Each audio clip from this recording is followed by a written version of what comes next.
India versus Afghanistan third टी20 आई कल खेला गया बेंगलोर में। और बड़ा ही एक्साइटिंग मैच रहा क्योंकि बहुत कम ऐसा होता है कि किसी मैच के अंदर दो सुपर ओवर खेले जाए। बहुत ही मजेदार मैच था। इस मैच को पूरा डिस्कस करेंगे, इसका एनालिसिस करेंगे, स्कोर कार्ड आपके साथ शेयर करूंगा, किसकी परफॉर्मेंस कैसी रही ये बात करेंगे, और इंडिया ने क्या सही किया क्या नहीं सही किया, और आगे इंडिया को कैसे देखना चाहिए, वर्ल्ड कप में हमारे क्या चांसेस है, और कप्तानी को लेकर के सब क्या बवाल चल रहा है, सब इसके बारे में बात करेंगे। आप इस वीडियो को आगे बढ़ने से पहले लाइक शेयर कर दें और चैनल को सब्सक्राइब कर लें। चलिए जी, शुरू करते हैं जी। सबसे पहले मैं आपको स्कोर कार्ड बताता हूँ कि कल के स्कोर कार्ड का क्या सीन था।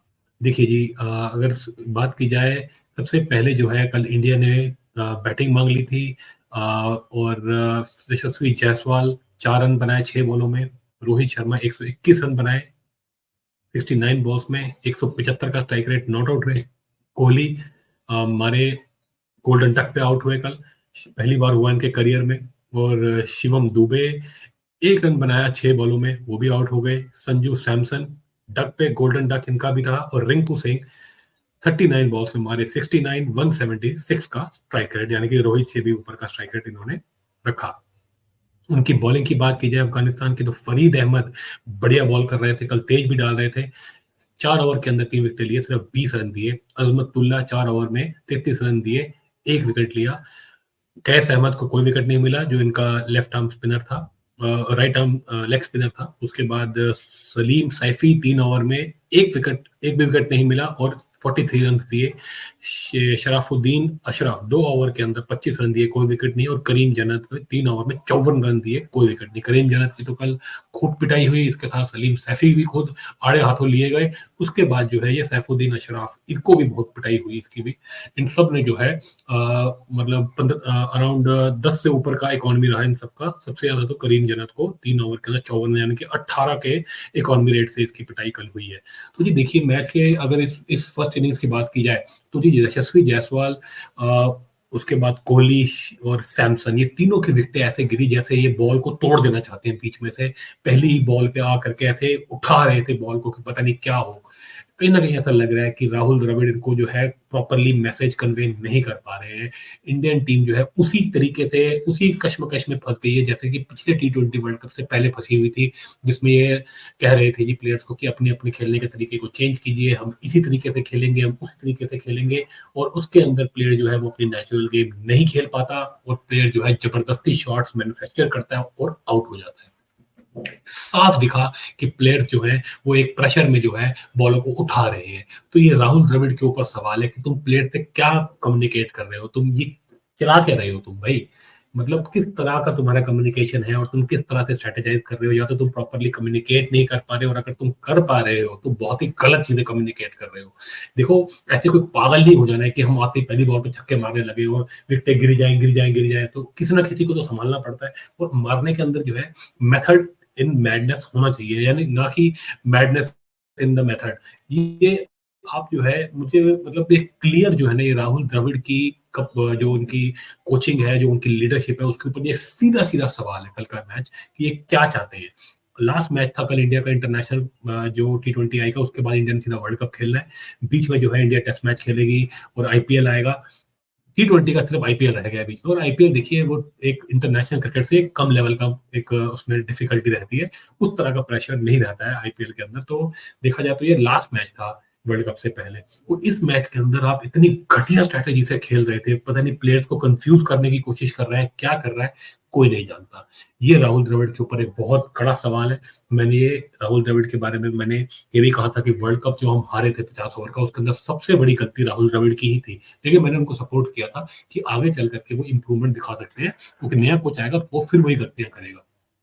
लेकिन ऐसा लगता है कि राहुल द्रविड़ जो है वो भी उतने ही कंफ्यूज हैं जितने उन्होंने बाकी प्लेयर्स को कर रखा है, यानी कि रोहित शर्मा वगैरह को। जैसे कप्तान कंफ्यूज आपका लगता है, वो खोया खोया लगता है, ऐसे लगता है राहुल द्रविड़ भी जो है खोए खोए हैं। समझ ही नहीं आ रही इंडियन टीम किस अप्रोच से खेल रही है। ये बहुत ही गलत मैसेज गया। रोहित शर्मा ने कल 121 रन मारे, बेहतरीन पारी खेली, 175 के स्ट्राइक रेट से खेला और मैच को जिताया। सुपर ओवर के अंदर भी इन्होंने ही छक्के मारे और इन्होंने ही इंडिया को पार लगाया। लेकिन अगर आप उस इनिंग्स को ध्यान से देखें तो रोहित शर्मा बिल्कुल कंफर्टेबल नहीं थे पहले के 30-35 बॉलों के अंदर। वो भी एड़ा टेढ़ा ही खेल रहे थे। कहीं कहीं उनका भी माइंडसेट ठीक नहीं है। तो मेरा सिंपल कहना ये था कि अफगानिस्तान जैसी अपनी जो कि बी टीम खिला रहा था, उस बीएससी टीम खिला रहा था शायद, उस टीम के सामने भी आपकी टीम जो है उसने हाथ खड़े कर दिए क्योंकि आपकी स्ट्रैटेजी गलत थी और आपका कप्तान इतना खोया हुआ था कि वो मैच उसको समझ नहीं आ रहा था। अगर सामने से विकेटें ना गिरती और उसको अपनी तरह जैसे वो खेलना चाहता है उस तरह से खेलने का लाइसेंस ना मिलता तो रोहित शर्मा भी पहले ही आउट हो जाते बिना कुछ किए। लेकिन उनको लाइसेंस मिल गया कि भैया सब जा चुके हैं, अब मैं धीरे से अपने तरीके से खेल सकता हूँ और बाद में एक्सीलरेट कर सकता हूँ, वो चल गया। इसका मतलब राहुल द्रविड़ की जो स्ट्रेटेजी है वो कई गड्ढे में, किसी ने उसका कोई फायदा हुआ ही नहीं, सब उसके चक्कर में फंस गए थे। बाद में वैसे ही मैच जिताया जैसे कि वो खुद से हमेशा खेलते हैं, नेचुरल गेम खेलते हैं, उसी में बात आ गई सारी। तो राहुल द्रविड़ कर क्या रहे हैं? मैं नहीं कहता कि आप स्ट्रेटेजी ना बनाए और प्लेयर्स को उनकी नेचुरल गेम खेलने दें, ये मैं नहीं कहता। लेकिन आप कुछ भी करें इन दोनों एक्सट्रीम्स के बीच में कि एक तरफ तो आप स्ट्रेटेजी से खिलवाएं और दूसरी तरफ प्लेयर अपने हिसाब से खेले, इसके बीच में आप कुछ भी कीजिए, लेकिन कम से कम प्लेयरों को कंफ्यूज तो मत कीजिए। पूरी टीम आपकी कंफ्यूज नजर आ रही थी, सिर्फ रिंकू सिंह और रोहित शर्मा, वो भी बाद की इनिंग्स में रोहित शर्मा अच्छे दिखे और इस वजह से जो आपका स्कोर था वो 212 पहुंच गया। ये तो ब्रिलियंस थी, शेयर ब्रिलियंस थी रोहित शर्मा की और रिंकू सिंह की। मैं कहूंगा रिंकू सिंह की जो इनिंग्स थी वो रोहित शर्मा से भी बेटर थी क्योंकि वो पूरे कंट्रोल में थे और वो पूरी सिचुएशन को समझ के उसके हिसाब से खेल रहे थे। और रोहित शर्मा को मैं कहूंगा रिंकू सिंह ने खिलाया और आखिर में आखिरी ओवर में उन्होंने किस तरह उस गेम को एंड किया, hats off to the guy. और अगर आप इस बंदे को नहीं लेके जाते वर्ल्ड कप में तो आप दुनिया भर की सबसे बड़ी लानत।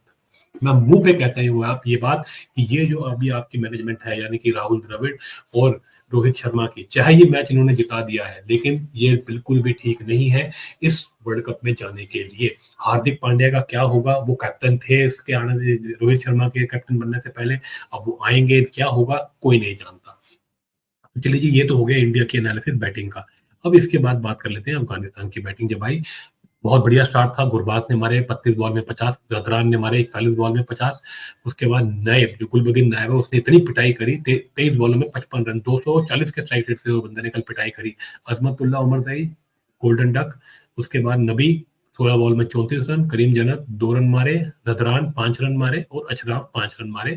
212 पे मैच टाई हो गया। फिर सुपर ओवर में गया और सुपर ओवर में जाकर के जो है फिर से बैटिंग हुई 2 बार, दोबारा सुपर ओवर में आया, मतलब सेकंड सुपर ओवर में आया और उसके अंदर जाकर के इंडिया ने बाजी मार ली। रवि बिश्नोई ने 2 विकेट लेकर के उस ओवर के अंदर इंडिया को मैच जिता दिया। कमाल का डिसीजन था वो, एक स्ट्रेटेजिक गुड डिसीजन था जो कि रोहित शर्मा और राहुल द्रविड़ को उसका क्रेडिट जाना चाहिए। अब बाहर क्या पॉलिटिक्स हो रही है जी, चलिए उसके बारे में, चलिए पहले पहले इंडिया की बॉलिंग के बारे में भी बात कर लेते हैं। इंडिया की जो बॉलिंग थी अगर आप उसको देखें तो मुकेश कुमार ने 4 ओवर के अंदर कोई विकेट नहीं लिया, 44 रन दिए 11 की इकोनॉमी से। अवेश खान ने 1 विकेट लिया, 55 रन दिए 4 ओवर में। रवि बिश्नोई ने कोई विकेट नहीं लिया, 38 रन दिए 4 ओवर में। वॉशिंगटन सुंदर 18 रन दिए 3 ओवर में, 3 विकेट लिए। शिवम दुबे ने 2 ओवर में 25 रन दिए, कोई विकेट नहीं। कुलदीप यादव को 1 विकेट मिला 3 ओवर में 31 रन देकर। तो इंडिया ने 6 बॉलर जो है इनको ट्राई किया, ज्यादा हमारे पास स्पिनर थे, कुलदीप, वॉशिंगटन सुंदर, रवि बिश्नोई, और हमने इनको 3 स्पिनर थे, हमने इनको जो है पूरी तरह यूज किया और जो है इन्होंने अपने बीच में 4 विकेटें निकाली। इस पिच के ऊपर स्पिनर्स को ज्यादा असिस्ट मिलता है, इसीलिए हमने ये सब किया था। देखिए जी, अब बॉलिंग की बात की जाए तो बॉलिंग में कहूंगा डिसअपॉइंटिंग थी। जो ये नए बच्चे हैं इनको समझना पड़ेगा कि आपको जो है टीम में चांस बनाना है तो आपको सॉलिड परफॉर्मेंस देनी पड़ेगी। अब मैं स्पिनर्स की बात करूं, मैं कंपेयर करूंगा उनको एडम जैम्पा से। भैया एडम जैम्पा जो है वो T20 का सबसे बढ़िया बॉलर है। आप देखिए वो बिल्कुल बंदा रूम ही नहीं देता। उसने एक ऐसा बना रखा है बॉल करने का तरीका कि आप कुछ भी कर लो उसको आप ज्यादा रन नहीं मार पाओगे, और अगर आपने ज्यादा इधर उधर करने की कोशिश की तो वो आपके विकेट ले जाएगा, क्योंकि वो विकेट टू विकेट फेंकता है, बॉल को लो बॉल को रखता है, सीधा सीधा बॉल फेंकता है, उठाने का मौका ही नहीं मिलता। लोग जो है तंग आगे उसकी बॉल पे आउट हो जाते हैं। तो वो उस बंदे की भी तो एक स्ट्रेटेजी है, ऑस्ट्रेलिया उससे भी तो बॉल करवाती है। हमारे जो यंगस्टर्स हैं ये क्यों नहीं सीखते? ये हमारी जो मैनेजमेंट है वो यंगस्टर के साथ, बॉलर्स के साथ काम क्यों नहीं करती कि वो ऐसी स्ट्रेटेजी बनाए जो कि T20 के हिसाब से बिल्कुल परफेक्ट हो। हमारे जो बॉलर्स हैं ऐसा लगता है कि वो अपनी ही इंडिविजुअल ब्रिलियंस पे बॉलिंग कर रहे हैं, पीछे से उनकी कोई जिसे कहते हैं ना कोई स्ट्रैटेजाइज़ नहीं कर रहा है उनके साथ। कभी-कभी मुझे याद आता है कि विराट कोहली और रवि शास्त्री के टाइम पे जो हमारा बॉलिंग का जो ट्रेनिंग जो स्टाफ था, जो कोचिंग स्टाफ था वो ज़बरदस्त था, वो प्लान बना करके प्लेयर्स को आउट करते थे और मुझे लगता है संभवतः वो पहली बार था इतिहास में जबकि इतनी अच्छी स्ट्रैटेजी बॉलिंग में दिखती थी। बट वो आज फिर मिसिंग हो गई है। अब वो इस मैनेजमेंट में मुझे दिखती ही नहीं। ऐसा लगता है कि बॉलर्स के पास प्लान बी होता ही नहीं है। बेसिक बातें होती हैं जो ये डिस्कस कर लेते हैं, बाकी बॉलर पे छोड़ देते हैं, तू देख ले। तो ऐसे नहीं चलता। मुझे लगता है कि बॉलिंग जो है इसके अंदर आपको एक बढ़िया स्ट्रैटेजी चाहिए होती है जो कि हम नहीं बनाते, हम बैटिंग में बनाते हैं और बैटिंग हमारी उसके बावजूद भी फ्लॉप हो जाती है। तो ये देखना पड़ेगा जी, नए बच्चों को जो है आज परफ़ॉर्म करना पड़ेगा तभी जो है इंडिया जो है आगे जाकर के अच्छा कर सकता है।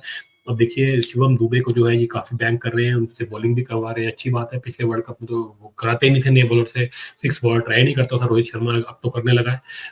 तो ये एक अच्छी बात है। उसके बाद अगर बात की जाए कि कप्तानी की, जैसे मैंने पहले भी कहा था कि अब वो हार्दिक पांड्या का जो है वो इंजर्ड है, वो खेलेगा, नहीं खेलेगा, कप्तान वो होगा या रोहित शर्मा होंगे, ये कुछ नहीं पता। लेकिन कल जब रोहित शर्मा प्रेस कॉन्फ्रेंस में आए, तो वो इस तरीके से बात कर रहे थे, जैसे कप्तान वही होने वाले हैं। अब ये नया कन्फ्यूजन एक चल रहा है। अब वहाँ मुंबई इंडियंस में भी इनकी लड़ाई चल रही है कि भैया अब वो आ चुका है, उसको कप्तान बना दिया है हार्दिक पांड्या को, तो इसके फैन बाहर हाहाकार मचाए हुए हैं। अब ये उसके अंदर खेलेगा, नहीं खेलेगा, वहाँ हमें खिचड़ी पकी हुई है। लेकिन मुंबई इंडियंस इसको सँभाल लेगी। हमारी बीसीसीआई ये तो बिल्कुल ही सँभाल नहीं पाएगी। जो मुंबई इंडियंस के अंदर होगा, वही हशर हमारी टीम का हो जाएगा। ये हाल है बीसीसीआई का। इतना पैसा इनके पास, इतनी मैनेजमेंट, दुनिया भर के रिसोर्सेज़, लेकिन इनके पास ज़बान नहीं है मुँह के अंदर और ये जो है अच्छा डिसीज़न नहीं ले सकते।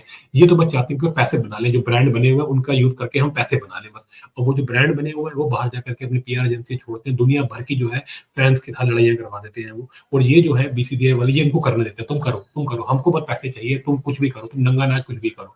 तो उस बाहर जो नंगा नाच होता है उसका जो इफेक्ट है वो सिलेक्शन पे पड़ता है और सिलेक्शन के अंदर भी खेल होता है और ये लोग जो बार-बार जो है सीनियर्स को खिला देते हैं और वो वर्ल्ड कप हम फिर हार जाते हैं क्योंकि हम बेस्ट कॉम्बिनेशन, बेस्ट प्लेइंग 11 खिलाते ही नहीं है। तो भैया ये बीसीसीआई मुंबई इंडियंस से कब सीखेगा और अपने फेवर में डिसीजन कब लेना शुरू करेगा? अब देखिए अब सीनियर्स, अब कल लोग कहते हैं जी कल का मैच जिता दिया, देखो रोहित को कैप्टन बना दो। मैं आपसे ये कह रहा हूँ कि रोहित और विराट या कोई भी सीनियर प्लेयर, चाहे वो केएल राहुल क्यों ना हो, जिसको ये पिछले दरवाजे से आईपीएल के बाद अंदर लेके आएंगे, भैया ये लोग पहले 3 वर्ल्ड कप हार चुके हैं लगातार। 2 टी20 के, एक 50 ओवर का पिछले 3 साल के अंदर ये हार चुके हैं और ये कॉम्बिनेशन नहीं चलता। ये लोग ब्रांड के जो है इसके चक्करों में ये लोग अलग तरीके से खेलते हैं, इनकी टीम में एक अलग अप्रोच रहती है जो कि बात नहीं की जाती। लेकिन कुछ भी हो, इन लोगों के साथ अब हम परसिस्ट नहीं कर सकते। कल का चाहे मैच जिता दिया और रोहित शर्मा ने बहुत बढ़िया बैटिंग करके, लेकिन ऐसे मैच तो विराट कोहली कई बार जिता चुका है, लेकिन हम वर्ल्ड कप तो नहीं जीते ना, कोई बड़ी ट्रॉफी तो हम नहीं जीते ना। तो भैया इन चीज़ों से आप हमारा ध्यान डाइवर्ट करने की कोशिश मत कीजिए। ये ऐसी एक इनिंग आ गई है, एक बढ़िया मैच खेल लिया, बाकी तो कुछ करते नहीं है। तो भैया वर्ल्ड कप में तो सारे मैच जीतने होते हैं। मतलब आपको जो इम्पोर्टेंट मैच है ना, तो जीतने ही पड़ते हैं, वो हम जीत नहीं पाते। तो वर्ल्ड कप के अंदर भी ऐसे ही आपको एक टीम को रगड़ देना, बहुत अच्छा खेल जाना, उसके बाद सेमीफाइनल में हार के बाहर हो जाना, तो क्या फ़र्क पड़ता है? तो इन चीज़ों से कोई फ़र्क नहीं पड़ता। इंडिविजुअल परफ़ॉर्मेंस कभी-कभी आ जाए, बहुत बड़ा कुछ हो जाए, उससे कोई फ़र्क नहीं पड़ता। हमको जो है ये एंटरटेनमेंट वैल्यू के लिए तो ठीक है, लेकिन अब वर्ल्ड कप या बड़ी ट्रॉफ़ी जिताने के लिए आप ऐसे नहीं चल सकते। आपको एक बड़ा प्लान चाहिए होता है और सीनियर्स की उतनी ही रिक्वायरमेंट है, जितनी मिनिमल जो आपको रिक्वायरमेंट है एक्सपीरियंस की, वो उतनी ही रखिए। ये फॉर्मेट यंगस्टर्स का है, उन्हीं को खिलाइए, उन्हीं के साथ परसिस्ट कीजिए। और ये जो नई-नई स्ट्रैटेजियाँ आप इन सीनियर्स को फँसाने के लिए जो नई-नई स्ट्रैटेजियाँ बना रहे हैं कि भैया तुम खेल लो तो तुम तेज खेल लो, तुमको ज़बरदस्ती खिलाना तो तुम तेज खेल लो। उस चक्कर में जो है आप फिर वही गलती कर रहे हो कि जो चीज़ें फिट नहीं होती, जो आपकी बेस्ट प्लेइंग 11 नहीं है, उसको फिट करने के चक्कर में आप उल्टे-सीधे प्रपंच कर रहे हैं, नई-नई स्ट्रैटेजियाँ लगा रहे हैं और फिर जो है हम वर्ल्ड कप हार जाएँगे। इसलिए कल के मैच से बिल्कुल भी प्रभावित नहीं होना है। इंडियन टीम को यंगस्टर के साथ ही परसिस्ट करना है और सीनियर्स को एक दूरी बना के रखना है। जितनी ज़रूरत हो इनको बस उतना ही यूज़ किया जाए। तभी आप वर्ल्ड कप जीतोगे, वरना नहीं जीतोगे। आपका कोई जीतने का दूर-दूर तक कोई ना इरादा है, ना कोई आपकी पॉसिबिलिटी है जीतने की। तो आप एक बात को समझ लीजिए, कल की जो जीत थी वो अच्छी जीत थी, एक्साइटिंग मैच था, लेकिन वर्ल्ड कप के लिहाज से ये कोई ज़्यादा इम्पोर्टेंस नहीं रखता। इंडियन टीम को अच्छे डिसीजन लेने पड़ेंगे, यंगस्टर्स के साथ परसिस्ट करना पड़ेगा, तभी आपका वर्ल्ड कप में कोई चांस है। चलिए जी, अब ये सब बातें करने के बाद अब यही है कि अगला जो सीरीज है वो हमारी इंग्लैंड के साथ टेस्ट सीरीज है, तो उसके अंदर रोहित शर्मा फिर कैप्टन होंगे और सब चलेगा। लेकिन जो इंपॉर्टेंट प्रकरण होगा वो आईपीएल होगा, और आईपीएल की परफॉर्मेंस काफी कुछ डिटरमिन करेंगी। जबकि आईपीएल में इतना टफ कंपटीशन नहीं है जैसे इंटरनेशनल टी20 होता है, लेकिन फिर भी हम आईपीएल से जो है एक तरीके से हमें प्रैक्टिस मिलेगी, लेकिन उसमें इंजरीज का भी खतरा रहता है। तो बड़ा ध्यान से खेलना पड़ेगा आईपीएल, क्योंकि उसकी इमीडिएटली बाद वर्ल्ड कप है और उस पर बहुत कुछ डिपेंड करेगा। देखते हैं हार्दिक पांड्या और रोहित शर्मा की जो ये कप्तानी वाली जो ये बवाल चल रहा है, इसका क्या होता है। लेकिन फिलहाल के लिए तो ऐसा लग रहा है कि शायद रोहित शर्मा ही आपके कप्तान होंगे आगे चलते हुए, जो कि मेरे हिसाब से तो एक अच्छी खबर नहीं है। चलिए जी, अगर आपको ये वीडियो अच्छा लगा हो तो इसको लाइक शेयर जरूर करें, चैनल को सब्सक्राइब करना ना भूलें। मिलते हैं फन क्लब के अगले वीडियो में।